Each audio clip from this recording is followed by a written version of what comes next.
Welcome back to the Tropical Castle Zoo. In today's episode I'm building a stable style enclosure for the Przewalski's horse, and later on in the episode I'm also building like a aardvark / meerkat house.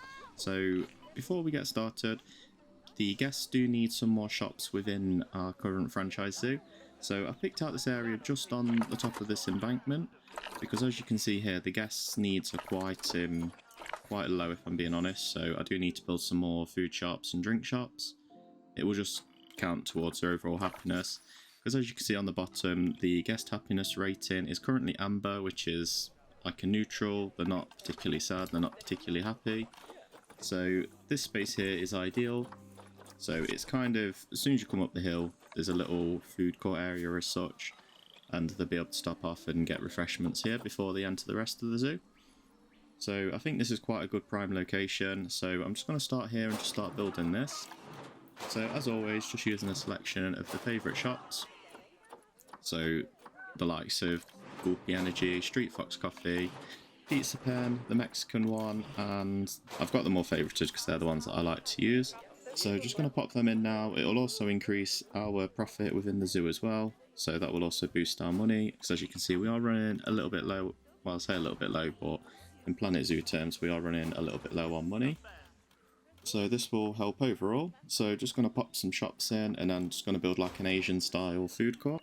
Okay, so this food court will actually mark the start of the Asian area. I know we've already got the red pandas behind, so they also fit in because they're kind of like a Himalayan animal. They're from the Himalayan area, which is Asia. So the Przewalski's horse is more Mongolia, China and Russia. So it's, like I say, it's the last species of wild horse. They were actually extinct in the wild at one point, but conservation efforts at Whipsnade Zoo near Luton in the UK have actually brought them back from being extinct in the wild. So they have actually managed to successfully reintroduce the population and get them thriving again. Where I've located this, so I kind of wanted it as like almost like a shack, so like an Asian shack kind of building. And then I'm going to just put like a little seating area on the outside, which backs on to the Przewalski's horse paddock.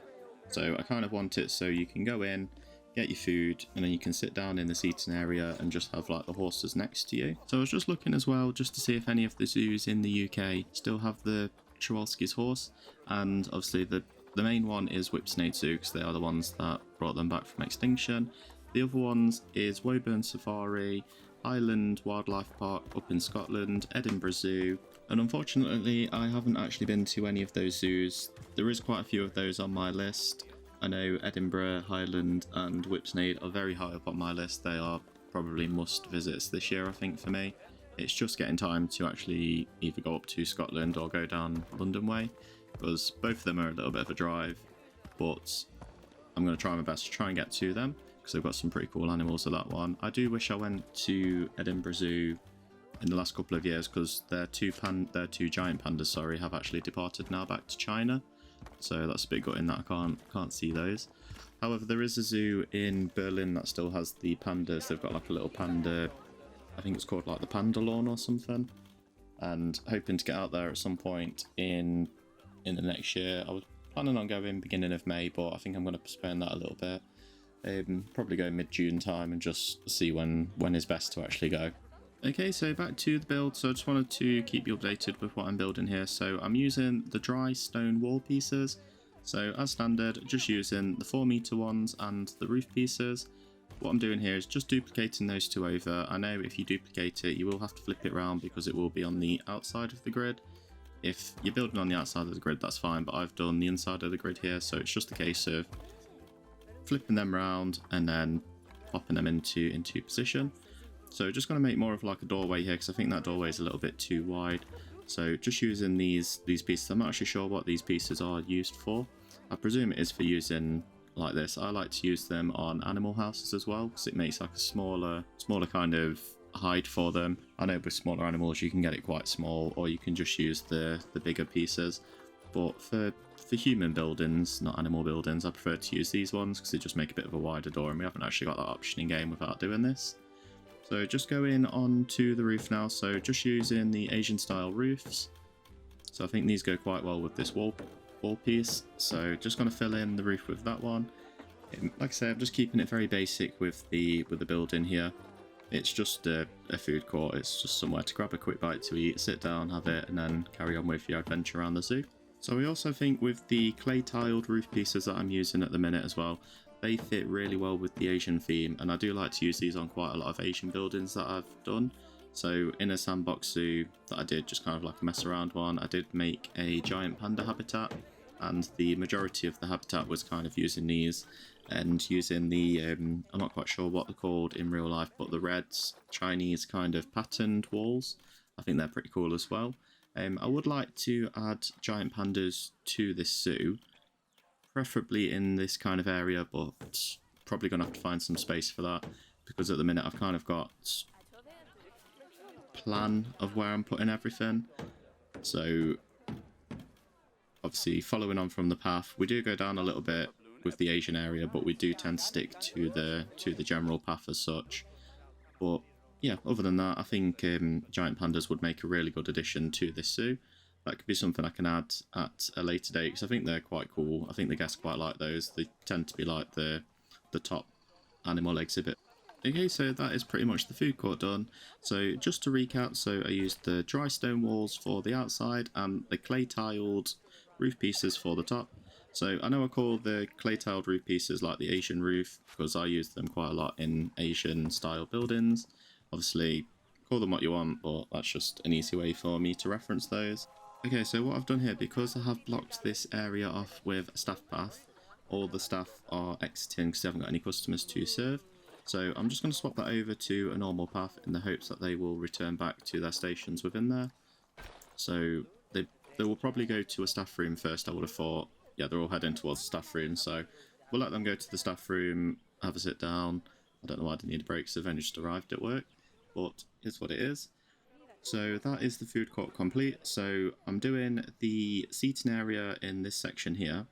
So I think this is the best bit to do it. I was planning on doing it on the other side, but there's not much space, so I wanted more space, and just going to align to the grid so I can get it square to the building. So it's not going to be a massive seating area, it is just kind of like a little patio outside, and then the fence for the Przewalski's horse is going to run pretty much parallel from there. So I'm going to get all that connected up. What I would like to do as well with this point at some point is build like some shade over the top of it.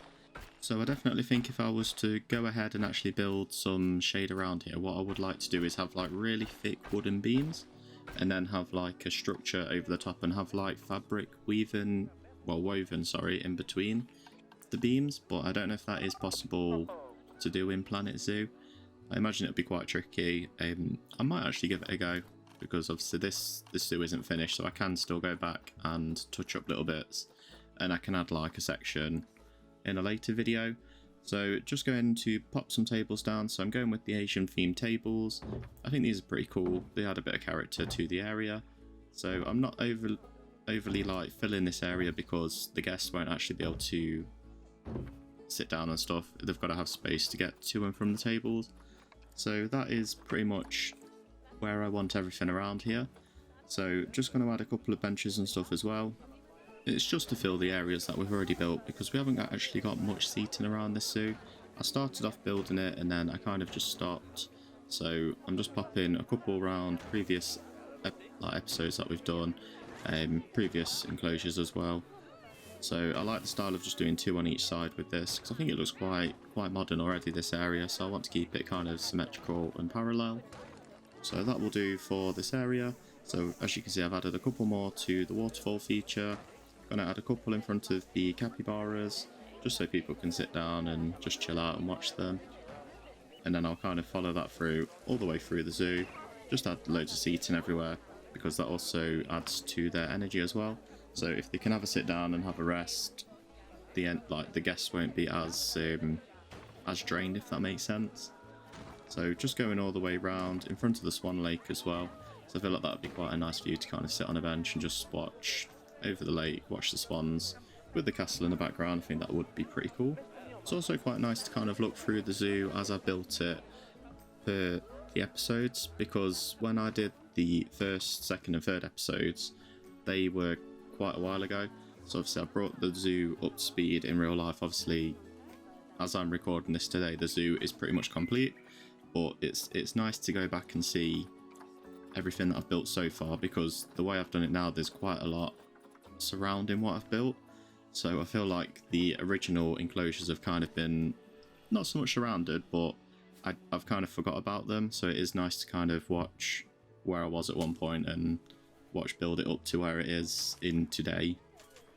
But yeah, it should be fun, and it's quite it does get quite cool, this zoo does. Got some pretty cool enclosures lined up. My favourite one that I built, just a little spoiler for the future, is the Indian rhino and the Indian elephant area. I've gone for like a proper mix of like modern and quite classic Asian style, but when that one's out I will obviously post and let you guys know when that one's up. So just adding some foliage around the food court. So these are pretty much just finishing touches. Obviously everywhere in the zoo needs a little bit of foliage, otherwise it looks a little bit plain. Another key thing as well, what I'm doing here is I am sinking them down into the ground, because I think it looks a lot better than just kind of having them at standard height. And just while we're on the topic of future videos and the future of the zoo, I actually came up with quite a cool idea of something that I want to do for probably like the second to last episode, because I'm reserving the last episode as a complete walkthrough, whether that be like an hour long, hour and a half. I just want the last one to be like a really chilled one, start at the entrance, walk completely through, and just kind of go from there with it really. But I'm thinking for the second to last one, the people that I have noticed like really supporting the channel, commenting and like engaging, I want to build like a little mural as such. So probably going to build kind of like a fountain and put some names around the fountain or something, but I've still got a couple of ideas, but that is a definite. So, you know, just as like an appreciation, because obviously there's a couple of people that do comment on everything. Okay, so straight into the Przewalski's horse paddock, stable, whatever you want to call it. So I'm using the stained wood pieces. I've just recolored it to a colour that I'm happy with. These stained wood pieces are an absolute staple in any build. I think they're absolutely amazing. It's probably one of the best items that they've added to the game alongside the plaster piece. So I've just recolored that to more of like a fresh kind of wood. Do you know when you kind of buy it from, I don't know, like a timber yard or something, and it's completely new, it looks pretty cool. So I've gone with that. What I'm doing as well is just adding like a limestone flooring inside here. So it's not actually a limestone piece, it is actually a breeze block piece, because it goes quite well with the build on that. So this is going to be divided up into two. The outside area is going to be just all open. It's just going to have two separate stables, one for keeper access, and then what I'm going to do is just add like a little privacy window for the second one, and that will give the guests something to look at. So as you all know, I do enjoy creating custom fences. So here what I'm using is a thick squared wooden beam, and then I'm using the rope pieces to just kind of make my own custom style fencing. So if you select all of those as well, you can add them into the group and it will make them easier to duplicate. So I always do that anyway, so once I've created something I will duplicate it, and it just makes the enclosure just look a little bit more better. Like I say, custom is always better, but if you aren't able to use custom then the in-game stuff is completely fine. But I think for this one I wanted that kind of like horse field, horse training academy kind of thing effect, so I think custom fencing in my opinion is the best option for this one. And as well, I don't think any of the in-game barriers would have been good for what I'm actually trying to achieve here. So like I say, I just think the one I've made here is perfect. It works really, really well. Annoyingly, that piece there doesn't fit. It could have been slightly longer, but it is what it is. I just cover it up and mask it just to make it look all blended in. So that is the Przewalski's horse paddock. So we're going to select our horses now. So as always in franchise mode, always picking the best ones with the best stats, because the better the stats, the more conservation credits you get when you do release them to the wild. Okay, so as always, null barrier around the edge of the enclosure as well. So when I actually first started playing Planet Zoo, I was actually quite scared of using null barriers. I have no clue why, because it is literally all that I use now. I think the word null frightened me a bit. I was a bit like, oh god, all my animals are going to escape. But if they're used correctly, they are brilliant. They're probably one of the best barriers in the game in my opinion. You can pretty much do anything with them. If you wanted to make, I use it quite a lot for water moats as well, because if you put it on one side of the water moat, if the animal can't swim, there is absolutely no chance of it escaping. So I do think null barriers are a really, really good addition to the game. I'm not sure if they've been there from the start, because like I say, I'm quite new to Planet Zoo, so can't comment on that front unfortunately. So again, just using the clay tiled pieces for the roof, so sticking with the theme of the current area, similar to the food court, and just kind of sprucing up the stable just to make it look more like a stable. That's pretty much all I'm doing here. So just making sure that all our enclosures have got names, because otherwise I'll get confused when it comes up saying Habitat 17 or Habitat whichever number it is. And then also as well, I wanted to have the education points from the food court area and as well as like the main viewing path. So when the guests have finished eating their food, they can just pop over to the fence. There's education boards there and they can learn from there. So our first Przewalski's horse has just arrived into the paddock, so we're just going to check its traversable area, just make sure that it can actually traverse all of the area that we've made.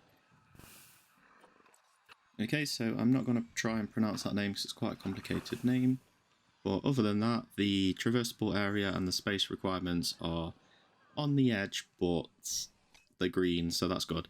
As long as they're not red, that's all I'm worried about. If they are red, then we need to kind of rethink the enclosure. What I do in a couple of future episodes is I do use like a size gauge that I downloaded off the Steam Workshop. I actually found that through a social media group and followed the link and downloaded them. So when I do start using them, obviously I will tag the creator in the description below, but I don't use them in this episode unfortunately. It's just to kind of wing it and hope for the best. So these are the privacy windows I was on about, so I think these add quite a personal touch to the enclosure. So I can kind of picture like a mare and a foal being in this stable and guests kind of viewing through like a one-way glass. Obviously you can advertise it as like a brand new baby. It's not going to stress anyone out, it's not going to stress the animals out because they're behind privacy glass so they can't see who's looking in. So as well as when I'm always doing this, I always like to have the angle snap on, because if you do it freehand, the glass could be slightly wonky. Whereas if you're using the angle snap at 15 degrees, it could be perfect and you can just maneuver it into position where you need it.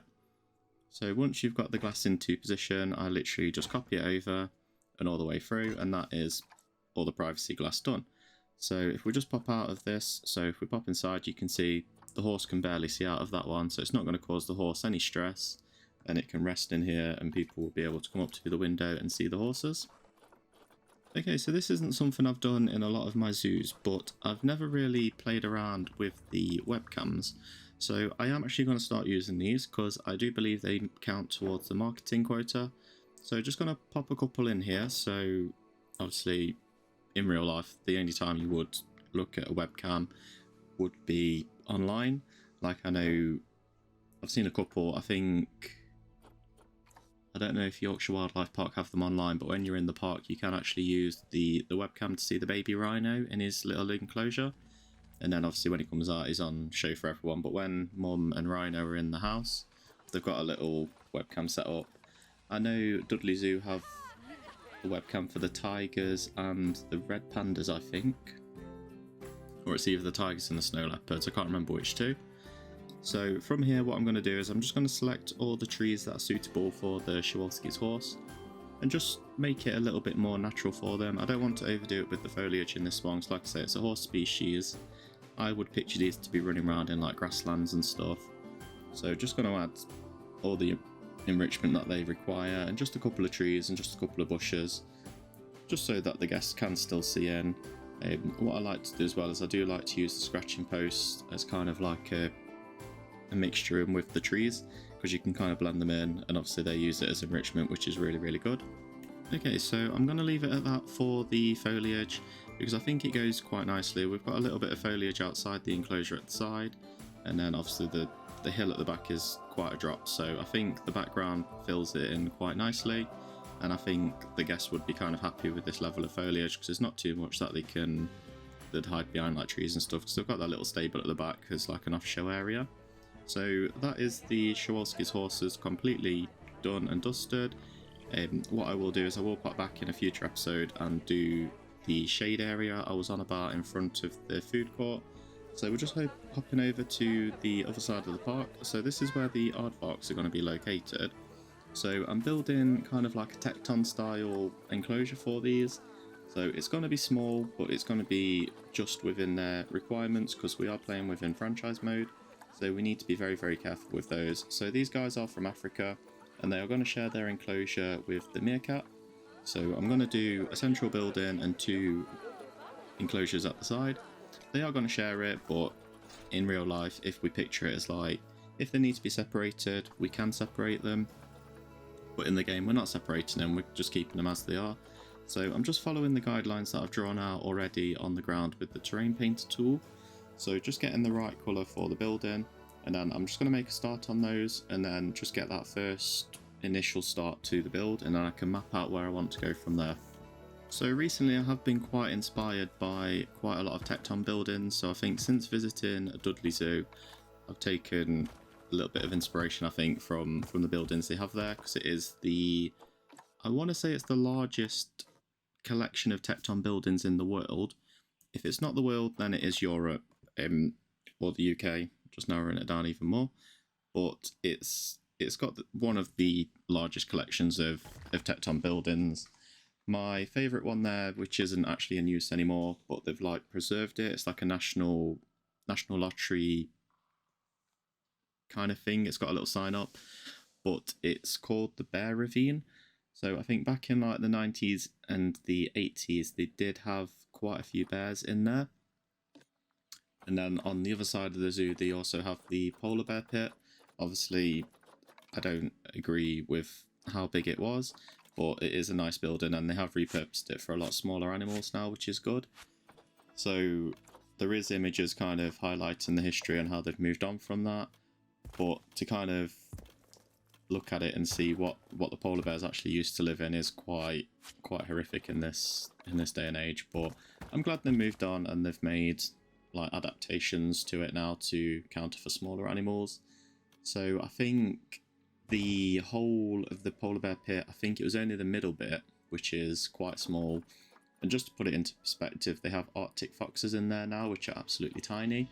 But they did have 2 polar bears in there.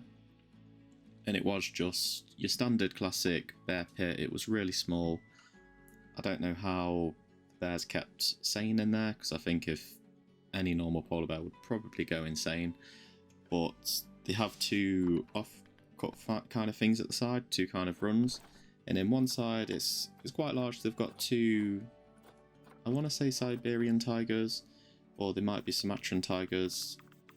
And then on the opposite side they've got a couple of wolverines. I only saw 2 when I was there, but they've got a couple of Arctic foxes as well. That was the first time I've ever actually seen an Arctic fox, because I don't know if any other zoos close to me have them. I know Peak Wildlife Park do have them, but I've never actually been to Peak. It is somewhere that I would really like to go to, with it being quite close and within driving distance, which isn't going to take like a whole day to get to. So I think at some point as well I would like to plan a trip there. Like I say, one of my friends, I always just message her, I'm like, right, when we go to the zoo? And then she's like, oh god, here we go. And then off to the zoo we go. But it is what it is. No one can really complain about a zoo trip, can they? So just doing the barriers for the aardvark and meerkat enclosure here. So it was a little bit tricky there just to get those actually sorted around the curves. So I've done it like this, so I wanted to kind of utilise as much space as possible. Obviously in real life this would probably be a little bit too small for meerkats and aardvarks together, because I've never actually seen them both share kind of like an enclosure before. The only time I have actually seen aardvarks is at Blackpool Zoo, and with them being nocturnal they have like a little nocturnal area in their house where they can just sleep. We saw them asleep but we didn't see them active. And then obviously meerkats, they're in pretty much every zoo. They're quite happy just to live anywhere, I think. In Amsterdam they actually share their enclosure with an oryx, well, quite a few oryxes. And they seem happy, they just run around, they don't seem to bother by the oryx, to be quite honest, with them being probably 10 times bigger than them. But I guess meerkats are easy animals to keep, and they'll pretty much live with anyone, I think, really.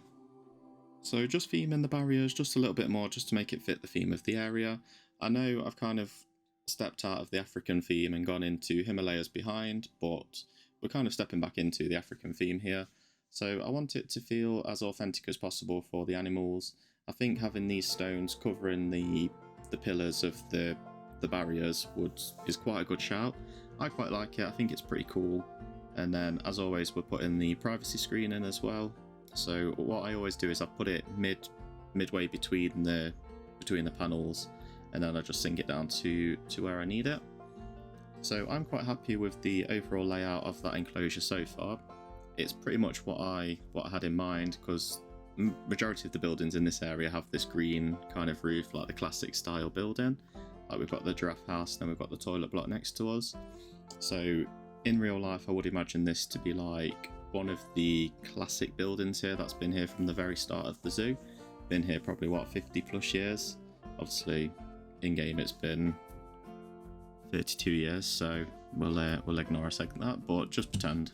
Just add in the finishing touches to the roof. So I'm using these spikes just to add a bit of detail, a bit of character, and then also add in these, I'm not quite sure what they are. I presume it's something like an edge for a roof in, but I'm just using them this way because I think it looks quite cool. It goes with what I'm hoping to achieve. And then just closing off the sides of these as well. So I think this building does look quite classic. I think if it was in today's day and age, I think you would probably find like a completely random animal in here. It would probably, I'm trying to think of something that would actually go in here if it was like a proper classic zoo. It would probably have something like crazy, like a zebra or something, because they used to put like really big animals in really small cages. So if we kind of imagine that, and yeah, just hope no zoos now do that. So just popping all the animals into the enclosure now. So I've done 2 aardvarks and 4 meerkats. So I think that's enough for the space. Obviously meerkats don't require that much, but aardvarks do require a little bit more. If in the future we do have problems with space, then I can always move the aardvarks out and just make them their own little enclosure. So I think that's probably best. If we just leave that as a meerkat area, we can build something in the future, because there's going to be space in the zoo. Because at the minute I've only built the front bit. So yeah, we'll see how we go. If they start breeding like crazy and we get protesters because of the space, then I will just simply take the aardvarks out, because obviously with it being franchise mode I need to be careful. So as you can see, it is very much on the edge for the space requirements. So playing quite a risky game with that one. I do need to be very careful. If I do get another one, it's probably going to put it to orange, so it would be best to apply contraceptives to both of them. But then on top of that as well, you've got to remember we're putting the meerkats in. So I would imagine at some point I will be moving the aardvarks out, even if I just build them something either behind or in a completely random part of the zoo. I could build them like a little nocturnal house. I think that'd be pretty cool. Or how I was saying about potentially getting rid of the Nile monitors or moving them somewhere else. I could always repurpose that building for the aardvarks and make it like a nocturnal house. That'd be quite cool. So we'll just see how it goes. Like I say, it's still a work in progress. Obviously the animals I've got in at the moment, I've shared a couple of sneak peeks on social media groups. Obviously I'm not going to mention the platforms, but I've shared a couple of sneak peeks. The overall feedback, I guess, is quite positive. Quite a few people like it. Had a couple of suggestions for changes as well, which is good. I know I posted the capybaras and somebody said about adding a tree in the middle of the gap, which is quite good. I can do that in the final, like the finalization video before we do the walk around tour. I think that would be pretty cool. So just changing over all of the habitat boards now, just to make sure that the education's covered. So as always, I'm just copy and pasting all the ones that I've got in the area. It doesn't matter, you can just change over the animal on them. So as you could see, those ones did have the Nile monitor.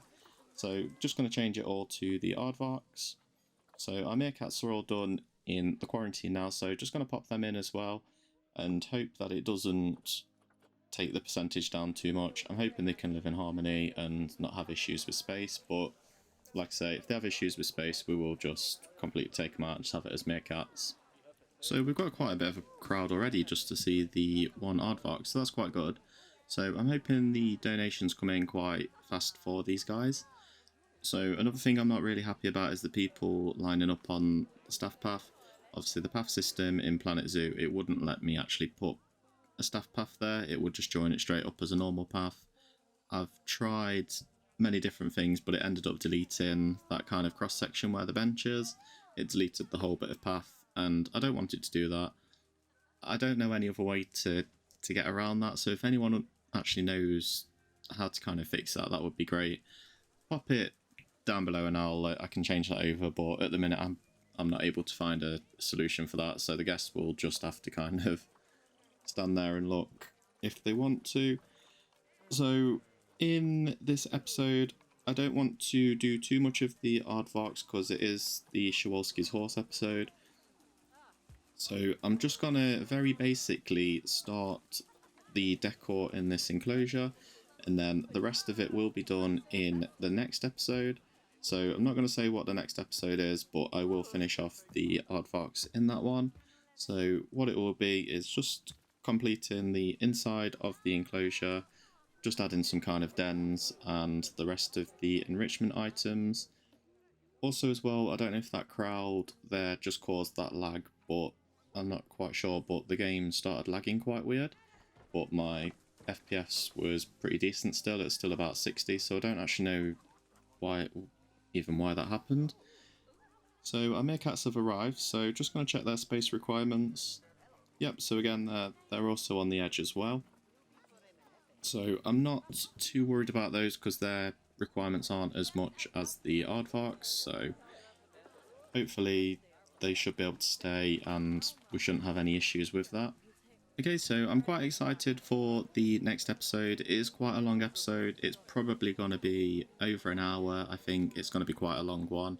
But like I say, I'm going to do the rest of the enrichment and everything else for the aardvarks and meerkats before I start that one. So if you've enjoyed this one, drop a like and I will see you on the next one. Thank you.